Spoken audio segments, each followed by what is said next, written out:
Well, welcome to the D&K Repost non-league shows extra, I suppose we could call it this week. And of course, Keepy's not with me.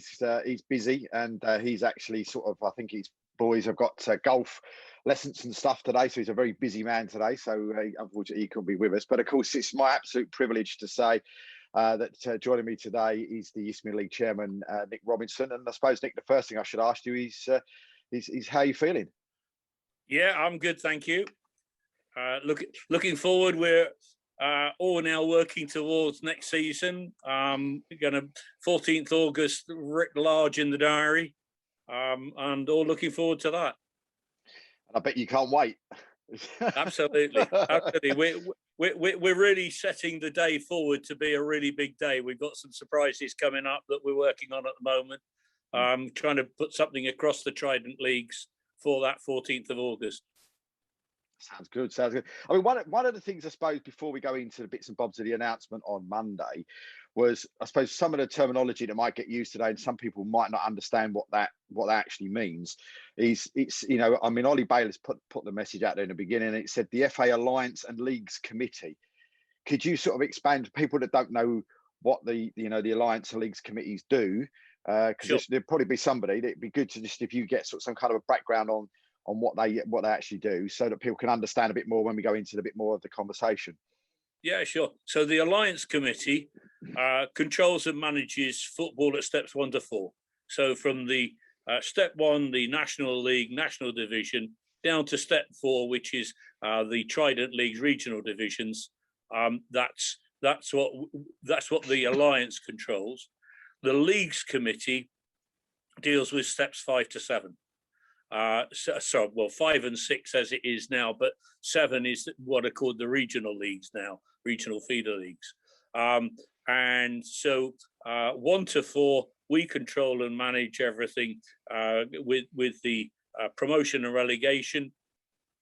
The Leagues Committee manage they control and manage the promotion and relegation between 5 and 6, and they manage the promotion from 5 to 4 in conjunction with the Alliance Committee. So the Leagues Committee chairman sits as an observer on the Alliance Committee, and we have one representative who's Anthony Hughes from the Southern League, who sits as an observer on the Leagues Committee. Mm-hmm. So I mean, with the actual announcement that came on Monday, I mean, I think out of everybody, I think it was probably hit everybody sort of maybe East Mid League and in the Trident leagues and below. It came out as quite a shock. Well, I don't think it should be a shock as such. I mean, we've been working on this for some time now. It had been announced previously in a press release that we were working towards this. I hope it's not such a shock that we were finally able to agree something, but that is, that's really where it is. And it was one of those things that came out, and of course it came on there, and all of a sudden, of course, Ollie's sort of Twitter feed just went absolutely bonkers. I mean, it was just questions and questions and questions and questions, and I mean, people have actually sent sort of certain questions in, but I saw that he put on his sort of timeline that there is a timeline for everything. And I mean, it says on here, from now until Friday the 16th, clubs provide observations on the restructural proposal. Clubs notify the FA if they do not want to be considered for upward movement. 22nd of 30 to 22nd, FA council members will meet and be asked to vote on the restructured proposal following the meeting. Between the 26th of April and the 3rd of May, it says if the proposal is approved by the FA Council, eligible clubs will be invited to apply. And then the 10th of May, FA subcommittee will meet to approve applications for upward movements. And the 17th of May, the league constitution confirmed by the FA. So, I mean, is it a busy time, and a busy time sort of like for them, and also, of course, for you as well, knowing what's going on and who's going to apply and who's not going to apply? And have you had any negative feedback from people saying, well, hang on a minute, we were told that null and void controlled season meant nothing could happen with that. Now all of a sudden it's going to be used, and some teams might not be happy that they're not going to go up, and some people will go up. Are you expecting sort of backlash from that sort of side of it? No, we've had nothing but positivity from everybody so far. You know, it's really nice to see. The one thing we said right at the beginning, but both committees said, if there is a backlash, if people don't want this, we won't do it. Mm-hmm. It's got to be what everybody wants. And, you know, I think that's really important to understand. It's only about 4, 5, and 6. And it's about actually getting some positivity, actually getting some restructure to give so that we don't have stagnation across all those divisions for 3 seasons.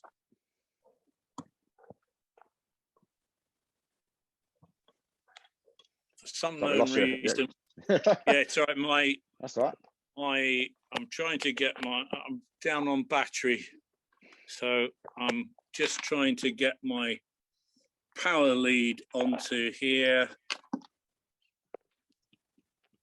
There it goes. Right, we shouldn't be cut out now. How's that? That's good. Yeah. I mean, as we were saying, this, you know, there's going to be certain teams there that sort of maybe is looking at it in steps 4 that we're saying, well, why can't we go up to step 3? Why is the step 3 teams maybe like a Worthing, South Shields and people like that will be saying, well, if you can do it at that level, why can't you do it at our level as well because of gaps in step 2? So I mean, how would you sort of say to them? There's a simple answer to that. We will never please everybody if we do that. So, you know, bearing in mind the feelings that we had previously, you know, the fact that South Shields went to arbitration, we just felt that it would be much better for those promotions to be dealt with on the field of play. That you know, and I think that was how everybody felt, that we should have a full season or as full a season as we can, and that those who go up can do it by merit from their playing record. The restructure is what it is. I mean, project non-league or whatever the you know, I think there were 2 separate views that were being expressed during lockdown. What we're both saying, look, the women's football were allowed to restructure by doing this last year. They gave it as a precedent, and they were absolutely right to do so. This is a restructure. You can say, well, if a club goes from step 5 to step 4, it's a promotion, and I'm not going to argue that it isn't. It's a realignment. It's a restructure. Yes, they're going up a step, same from 6 to 5 and that sort of thing. But it is restructuring. We finally got that 8th division. That's what we've been wanting to do, and it will hopefully be to the good of all step 4, 5, and 6 clubs. So, you know, they talk about 110 clubs being promoted. Hopefully, it's going to be in everybody's best interest. It's going to give us different clubs. So we will have a number of different clubs. We will, so from our club's point of view, there will be new clubs next season. From the step 5, they're going to get their 2 extra divisions. That should help them in terms of the geographical spread. Mm-hmm. And what we're hoping is that we will actually achieve the geographical closeness that we've been desiring. You know, from 5 to 4, we're putting a bias on the north, and that is really very important, because the clubs, particularly the Northern League clubs, will sort of say, oh, well, you know, in the past we haven't wanted to go up because the travelling is too great. Well, that's fine. We take 3 from you, we take 3 from the Northwest counties, and we take 3 from the Northern counties east. That gives you 9 clubs within a really, you know, okay, quite a large geographical area, but 9 clubs that are roughly in the same, you know, that northern area. Unfortunately, I mean, look, I've been involved in trying to allocate clubs over far too many years. there are big areas in the northeast and the northwest where there are no clubs, or no clubs of a level to come up to us. The Yorkshire, there's a lot of clubs in Yorkshire, but there's a big track between the north of Yorkshire and when you go up into the northeast, where there are very few clubs. So it's very difficult to actually get clubs in an area that they haven't got to travel huge distances. But we can do the best we can. I think that those clubs hopefully recognise what we're doing. I hope everybody in the top three, that all the clubs in the top three of those three leagues will want to come up. But we're not making it compulsory. We're not saying you've got to. In normal promotions, we do. But this is a restructure. So this gives somebody a chance. If they say they, after we've done our mathematics, they've come first, second, or third, they can say, actually, time's not right for us, or we don't like it at all. They don't have to come up. And I think that, again, is a really important part. Well, we had two on the show on Monday night. We had two brand new clubs on there in Dunmo and also in Hertford United. And one of them, I know they're not sort of step 6, step 7, but one of them said if there was a restructuring and they had the opportunity in Dunmo, they would want to go up. Where step 7 clubs said, no, we want to earn it and we want to stay where we are and earn our way up rather than being put up. Keith did say to me, this time next year you won't be saying that you'd want to go up, but it was quite funny. But that's the feelings of the club. But somebody's actually asked the question. They said, ask Nick if he would have preferred to wait for the restructure to happen after a full season with completed leagues and in brackets less scope for arguments, rather than go for it now using PPG going back to include a season that had been declared dead and buried. Would I'll answer the first question, the question first. No, I'm delighted. I take the positive view. I think what we've come up with is, as I said before, something that stops the stagnation. We had a null and void season. We've had a season curtailed. And believe me, calling it curtailed was very deliberate. And have we had our time again, I would have called 2019-2020 season curtailed. So we didn't have the argument about using the data. And I think it's really important that we give those steps 4, 5, and 6 something that they can say, well, we got something out of it. Rather than 2 seasons of nothing, going into the 3rd season, they've got something. We believe that it would be foolish for us to go into season 21-22 believing there's going to be no interruption. If there isn't, that's brilliant. That's wonderful. But the likelihood is that there may be some interruption of some sort. We talk about a 3rd wave, and by the time we get to August, they may be talking about a 4th or 5th wave. But they're also worried about what's going to happen in the winter. They're going to worry once we get into the colder weather, those sort of things. People are saying, make sure that we have taken that into account. So if we didn't do it this year, and we go into next year, and everybody's saying, well, you want 100%, and we lose by 5 matches, so we can't do it again. What we've got is the majority of clubs saying to us, please help us, please let us do this. And you've always got to go for the majority. I think I've said to you before, since I became chairman of the league, my mantra has always been, we will never please all the people all the time. And I acknowledge that. I won't ever please 100% of our clubs all the time. We will please some of them some of the time. And, so it's just a matter of saying what is best for the National League system 1 to 6 as a whole. And for me, this is the best thing that we could do. Mm-hmm. So while you were saying that, there's a chance, I know we're going off the subject a little bit, but there is a chance of maybe a break in the season again next season. And one of the biggest things we heard on the show was, why was there not a plan put in place at the beginning of last season, just in case something happened? Will the tri-league leagues actually have something in place that if there is another curtailment, or if there is another breakup or whatever else in the season at some point going into the new one, to sort of counteract that? Is there going to be some kind of a master plan? That is our intention.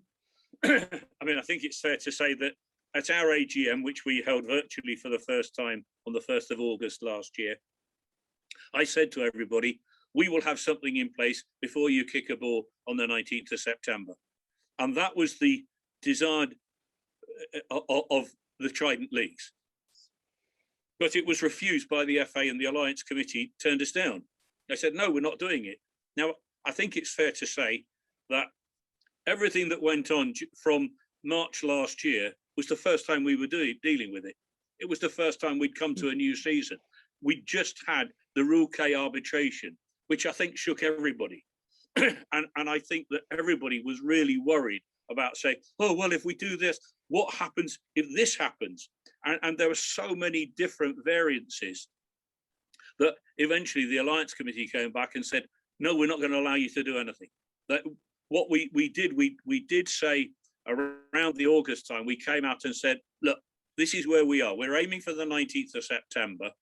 But if we can't do it, then we'll go to October. And if it's October, this will happen. And I think we actually said that if we couldn't start by the 24th of October, then we would go to an alternative plan. So we did have a plan B at that stage. What we weren't allowed to do was to say, okay, we start. And as it turns out, we played a couple of hundred fixtures and then we stop. We weren't allowed to say what would happen then. I've got to say, given what has happened, it's probably just as well, because I don't think anybody would agree that we could put promotion or relegation based on up to 10 games. That would be ridiculous. Yeah, I mean, Bury Town only played about 4, I think, in the North League, didn't they? Because of cup games. Yeah, Cambridge the same. Cambridge City the same. You know, so I think that if we can actually get a situation where we acknowledge what is going to happen, and I think I'm not going to tell you, but I think we do know what is going to happen. The biggest problem is, what is the trigger point for that? Because we could look at it and say, okay, so November started and we were in lockdown. Now, we then tried to start in December and we weren't sure. And we had Kent in stage 4 lockdown. And what we came out and said was, everybody's got to be the same. We've got to be the same across our league. And eventually the Trident Leagues got together and we said, we've got to treat everybody equally nationally, all across step 3 and 4. We all came together and we worked together. And that to me was a tremendous positive. And I think it's something that the pandemic has enabled the Trident Leagues to really come together and work as, I mean, we will be 248 clubs next year. And that's an enormous number of clubs. And we've got to bear in mind that there's a duty and a responsibility to us to make sure that nobody is going to be prejudiced because of geographical position. Well, someone else has put in here, and I'm assuming they're talking about promotion from step 5, but it says in here, this proposal to give one spot for the last 2 years is limiting the opportunities further, either, you know, promotion from, I'm assuming, from step 5 up to step 4. Well, I mean, in most seasons, you're only getting one promotion place. So each league that's only getting one is not being prejudiced. We are deliberately putting a bias for those in the north, and I think everybody would see that. And I would understand a club in the south that is second saying, well, there shouldn't be a bias in the north. But actually, come back to what I said earlier. What we want is what is best for the whole of the National League system, 1 to 6.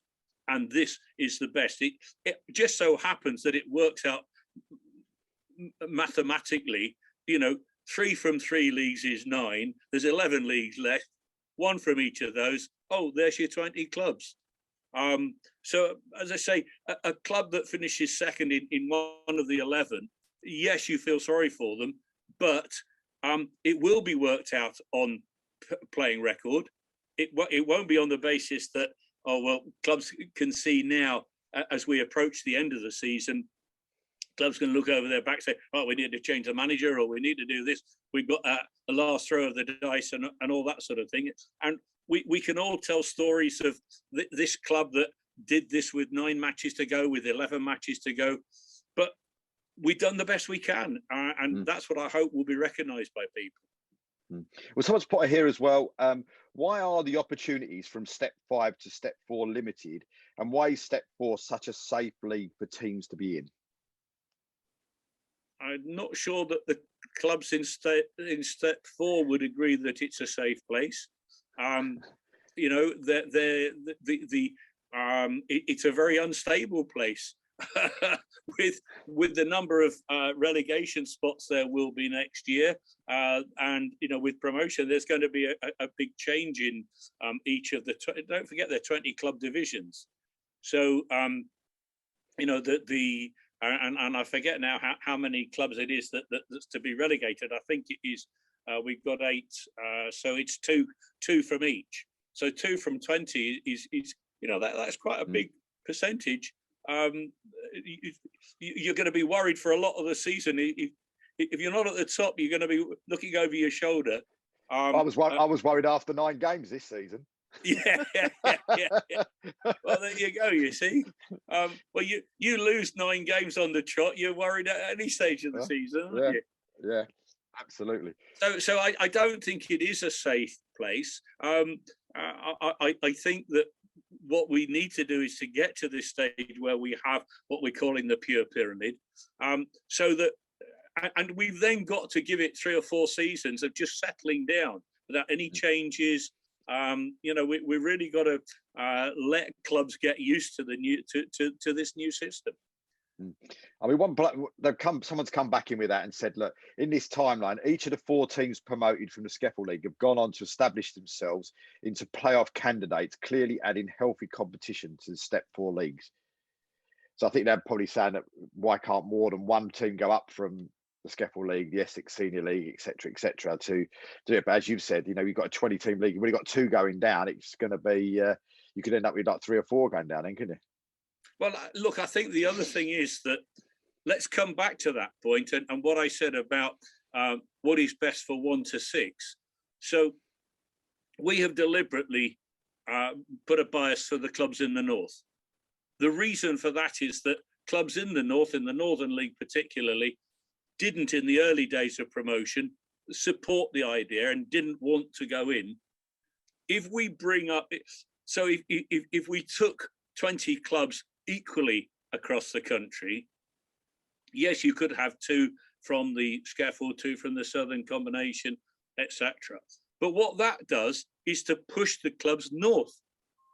I tell you, at one stage, I looked at paperwork last year. Harlow Town could have been in Northern Premier South. Now, actually, that's not as bad as it sounds. It only means that you're in a group of clubs that is administered by the Northern Premier League. But that is just something that initially, as football people, we look at and say, how can we be in the Northern Premier League? We're Harlow. And that is what we need to try and avoid. So we need the clubs in the south, in our historic area, to remain in our historic area. And as I say, if we had 2 up from the Scaffold, that would mean we've got to move 2, because there's no promotion, we've got to move 2 from the Southeast Division to the South Central. 2 from the South Central, where do they go? So they go to the Southern League. Then we've got another 2 coming from the Essex Senior League and 2 from the Eastern Counties. So they've all got to go into the North Division. Well, suddenly the North Division has got 4 extra clubs. It can't handle them. Everything will have to go north. And that's not what we're trying to achieve. What we're trying to achieve is actually filling in the holes in the north so as to bring the clubs south. And that's so that the travelling distances are cut down. I don't believe that we would necessarily cut down the travelling distances by doing it that way.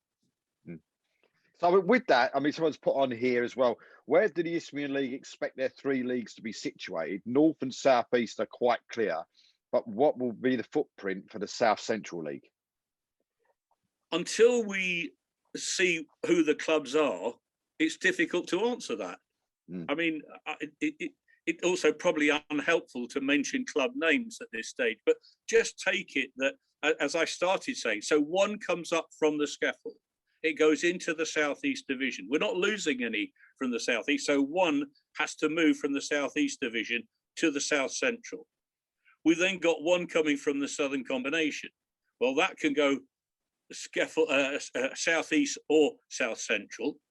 So, but again, you've got one going into the South Central, and the South Central is then itself got to move two on. You then got the combined counties bringing one in. Where's that going to go? Probably South Central, normally is. So that's three going round.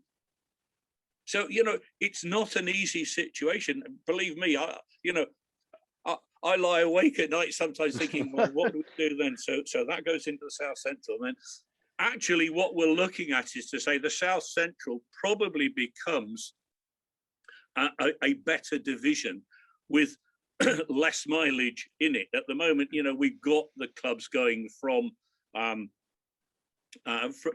south up to the northern parts of the South Central, and it is quite a travel.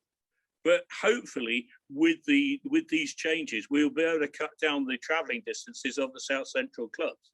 And I suppose what doesn't help for you as well, I suppose, is, you know, clubs ground sharing and the ground sharing in the same league. I mean, like last year, for instance, you had Romford and Barking, but they were in two completely different leagues, you know, so all that sort of stuff must be coming to an equation as well, I suppose, when you're trying to put people into leagues.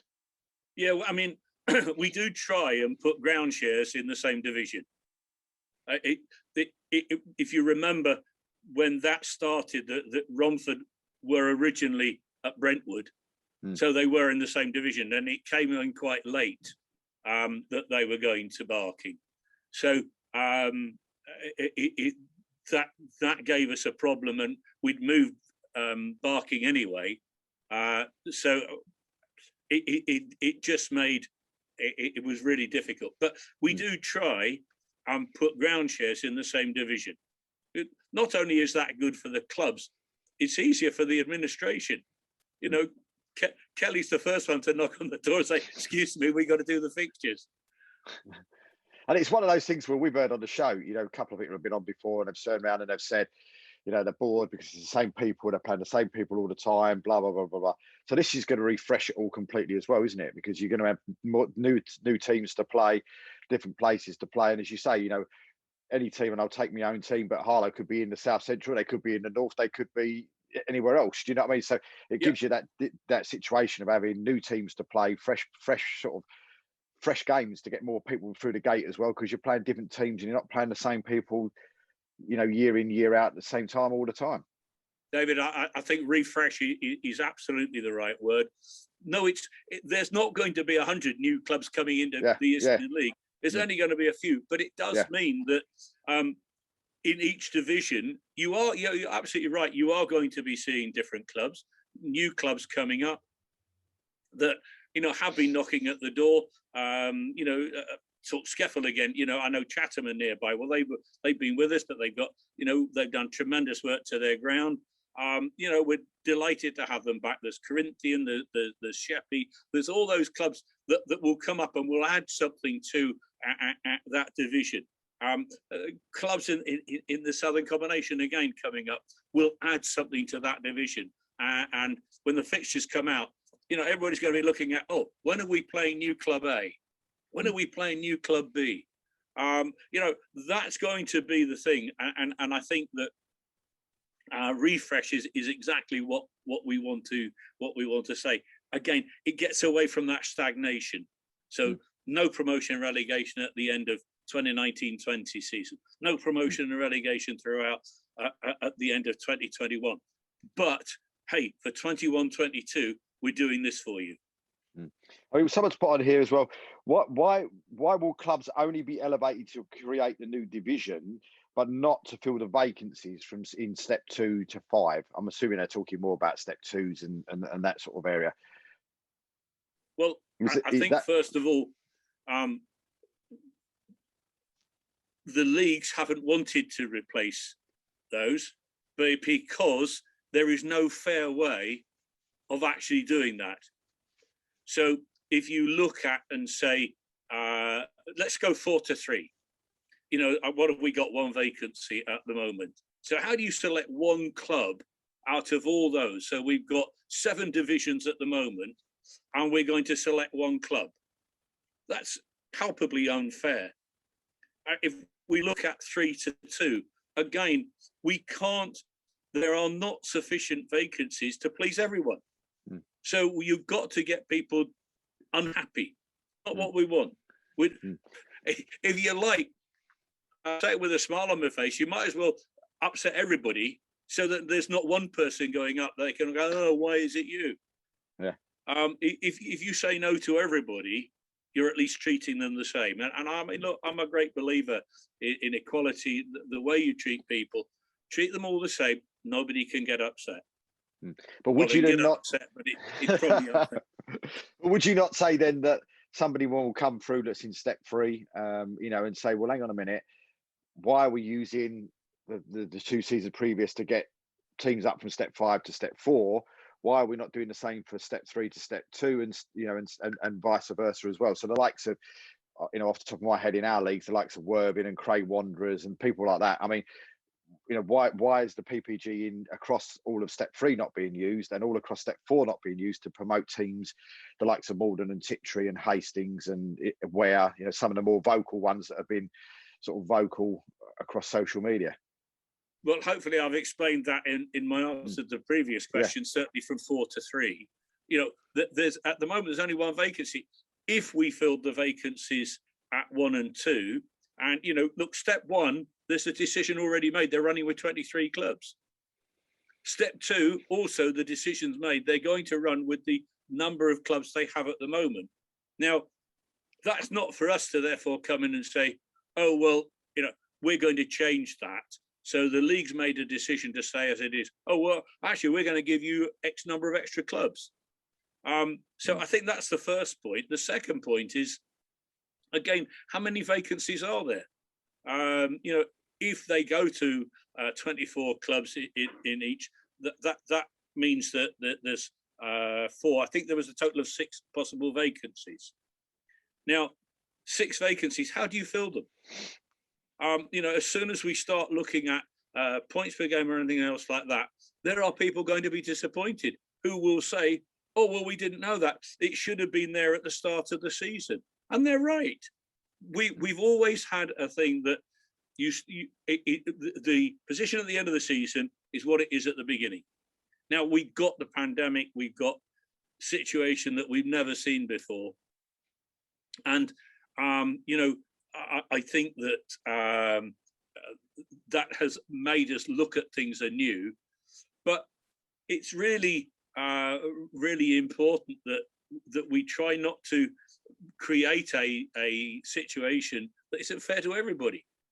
And we looked very hard. Was there a system that was fair to everybody? We decided not, and we decided that we would simply do the restructure 4, 5, and 6.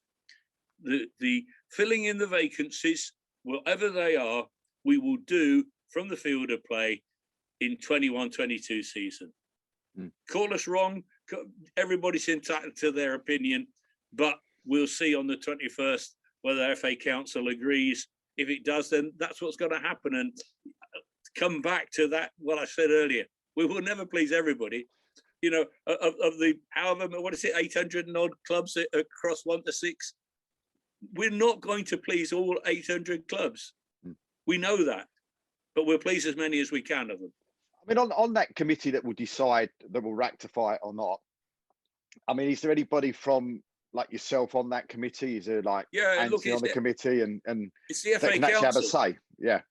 It's the full FA Council, so 120 odd people. Right. Yes, I'm an FA Council member. So Mark Harris, Anthony Hughes, and there's 2 representatives from the National League. So, you know, we're all on there. There's a step 5 and 6 representative, Denise Richmond from the Scaffold League. You know, we're all there. We all get a vote. And hopefully you'll be voting for it then. I certainly will. Yeah. But in all fairness, I mean, we had we had, and I can't remember who said it, and this is why I'll ask the question. It's a bit of a controversial question, but I'll ask it. Um, we said earlier on about the restructure and all the rest of it, and using the last 2 seasons and all the rest of it. When was that actually decided to do that? Because when we had the vice chairmans on, I'm not sure if it's the first time or the second time, one of them actually said that we would never go back and use those figures. And then, so that's why it was a bit of a shock for me and Keith as well, when we heard it, because it was like, oh, right, okay, we was told we weren't going to go back and use those. So when was that actually decided? I mean, and why was it decided to do it now as such, rather than actually not do it at the end of last season or do it in the next one? Right, it's only been in the last few weeks. The FA executive was asked to look at the options available. They produced a report to the Alliance of Leagues Committee that had 3 options, and we all went for option C, which was a hybrid, which was we needed data, so we would use the points per game data and use it with applications. Mm. But it's going to be an exciting time. I believe so. Yeah, for everybody, there will be some disappointed clubs, and I'm sorry for those. But the great thing we have to remember is that if you win a league on a full season and you've got the grant, or you will get promoted. And that's been the greatest thing. Look, go back to certainly when I started in the Isthmian League, and when I started supporting Isthmian League football, there was only 1 division, and you didn't have promotion relegation. It was the old boys. Oh, you'll support me for re-election, won't you? Yeah, of course we will. We've gone from 1 division to 2 to 3 and now to 4, and everybody now knows that it's not the old boy network. If you win on the field of play, you will get promoted. Mm. It's going to be exciting times, and to say it's all back on August the 14th. Yeah, we're all looking forward to that.